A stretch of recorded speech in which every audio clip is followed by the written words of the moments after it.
Hello students, welcome to P academy में चारू अग्रवाल। आज की वीडियो में आपसे शेयर करने वाली हूँ हिंदी आलोचना से जुड़े हुए शॉर्ट क्वेश्चंस। ठीक है, तो ये हमारी इंपॉर्टेंट क्वेश्चंस की सीरीज चली है, उसमें हम हिंदी आलोचना पढ़ रहे थे। तो ये हमारी हिंदी आलोचना से जुड़ी हुई लास्ट वीडियो है, इसमें हम शॉर्ट क्वेश्चंस देखने वाले हैं।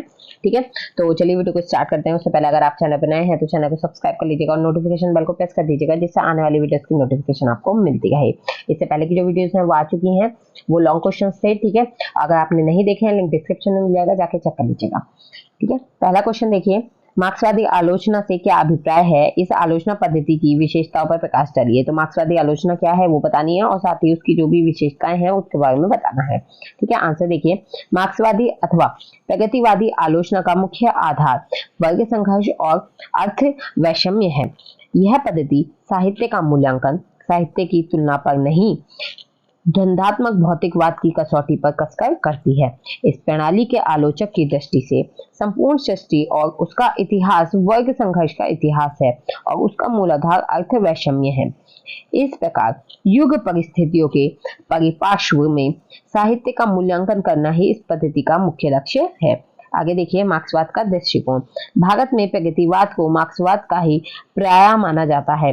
ठीक है, भारत में क्या है, प्रगतिवाद को क्या माना जाता है, मार्क्सवाद जैसा ही माना जाता है। ठीक है, यह एक जीवन दृष्टि है जो आदर्श और कल्पना के स्थान पर यथार्थ से जुड़ी है। यथार्थ यानी कि सत्य से जुड़ी है।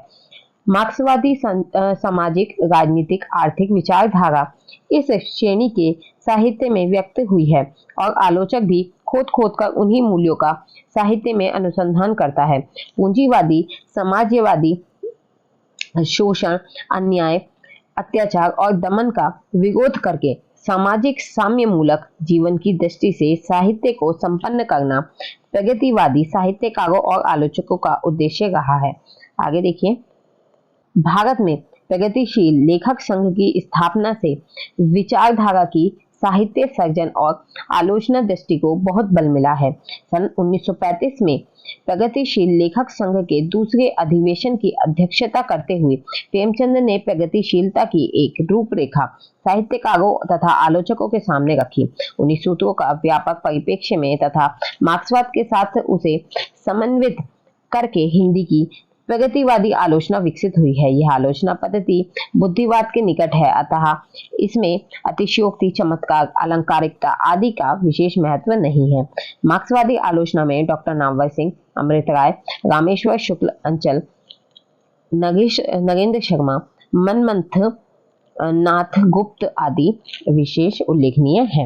नेक्स्ट क्वेश्चन देखिए, क्वेश्चन है, आचार्य रामचंद्र शुक्ल जी के व्यक्तित्व एवं कृतित्व पर प्रकाश डालिए या फिर उसका परिचय दीजिए। ठीक है, तो आचार्य रामचंद्र शुक्ल जी का जन्म बस्ती जिला के अगोना गांव में सन 1884 में तथा निधन 1940 ईस्वी में काशी में हुआ था।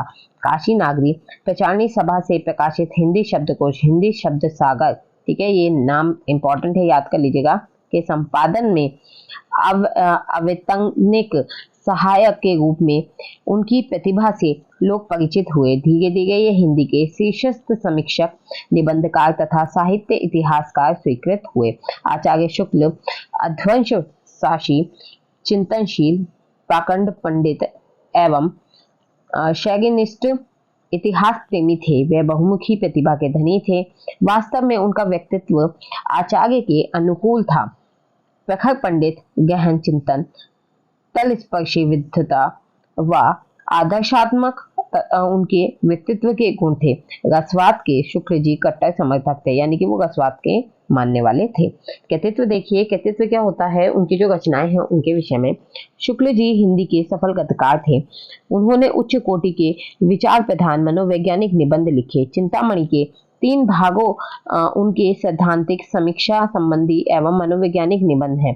चिंतामणि भाग 1 में भाव, उत्साह, श्रद्धा, भक्ति, करुणा, लज्जा और ग्लानि, लोभ और प्रीति, घृणा, ईर्ष्या, भय, क्रोध आदि निबंध संग्रहित हैं। समीक्षात्मक निबंधों में काव्य के लोक मंगल की साधनावस्था, रसात्मक बोध के विविध रूप, कविता क्या है, साधारणीकरण, भारतेंदु हरिश्चंद्र, तुलसी की भक्ति मार्ग, मानस की धर्मभूमि है।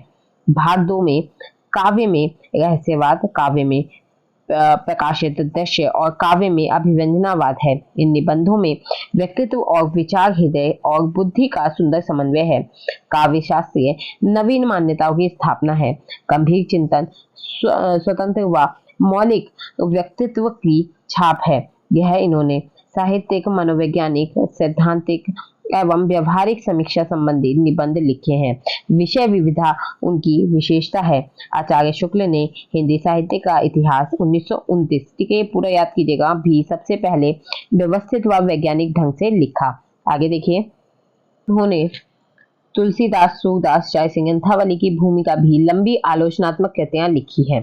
श्री नलिन विलोचन शर्मा के शब्दों में, शुक्ल जी से बड़ा समीक्षक संभवतः उस युग में किसी भी भारतीय भाषा में नहीं था। उनकी चिंतामणि हिंदी साहित्य की एक बेजोड़ रचना मानी जाती है। इनमें कोई संदेह नहीं कि अभूतपूर्व कृतित्व और महान व्यक्तित्व के धनी रामचंद्र शुक्ल का साहित्य में आगमन एक क्रांतिकारी घटना थी। नेक्स्ट देखिए, लास्ट क्वेश्चन है ये, हिंदी के प्रमुख आलोचक डॉक्टर नगेंद्र और डॉक्टर आचार्य रामचंद्र शुक्ल की आलोचना पद्धति की विवेचना कीजिए। ये वाला जो क्वेश्चन है ये आपका वेरी इंपॉर्टेंट क्वेश्चन है, इसे अच्छे से याद कर लीजिएगा। ये क्वेश्चन आने के चांसेस 90% है, ठीक है, तो इसे अच्छे से याद कर लीजिएगा। 90% के चांस है, मैं इसीलिए बता रही हूँ आपको, ठीक है। ये वाला क्वेश्चन बहुत इंपॉर्टेंट है, इसीलिए इसे मैंने बाद में ऐड किया था, ठीक। तो देखिए आंसर, हिंदी आलोचना का पूर्ण रूप शुक्ल युग में ही निखर पाया था और इसका श्रेय आचार्य रामचंद्र शुक्ल को है। शुक्ल युग से पूर्व दोष दर्शन, गुण कथन, निर्णय और तुलना जैसे स्थूल तत्वों को प्रमुखता दी जाती थी, पर आचार्य शुक्ल ने अपनी आलोचना में विश्लेषण, विवेचन, निगमन जैसे तत्वों को प्रमुखता दी, जिसमें आलोचक की तटस्थता का तत्व भी निहित था। कवि विशेष के सामान्य गुण दोष प्रकट करने के साथ ही उनके काव्य की मूल प्रवृत्तियों और उसमें निहित शाश्वत तत्वों की छानबीन भी की गई। कृति को देश काल सापेक्ष रखकर परखा गया और मानवीय मूल्यों की प्रमुखता दी गई। समीक्षा की नई परिपाटी का जन्म देने का श्रेय आचार्य रामचंद्र शुक्ल को ही है। आगे देखें, इनकी समीक्षा के मानदंड और शैली प्रमुख है। पहला, सुरुचि और नैतिकता। दूसरा, तुलना और निर्णय। तीसरा, कवि के व्यक्तित्व का अध्ययन। चौथा, शास्त्रीयता। और पांचवा, देशकाल की समीक्षा। और डॉक्टर नगेंद्र की समीक्षा दृष्टि देखिए। डॉक्टर नगेंद्र स्वतंत्रतावादी और सौष्ठववादी समीक्षा पद्धति के आलोचक थे। उन्होंने समीक्षा का आरंभ छायावाद पर स्फुट निबंध से किया। हंस 1937 में उनका पहला निबंध, जो सुमित्रानंदन पंत पर था, प्रकाशित हुआ।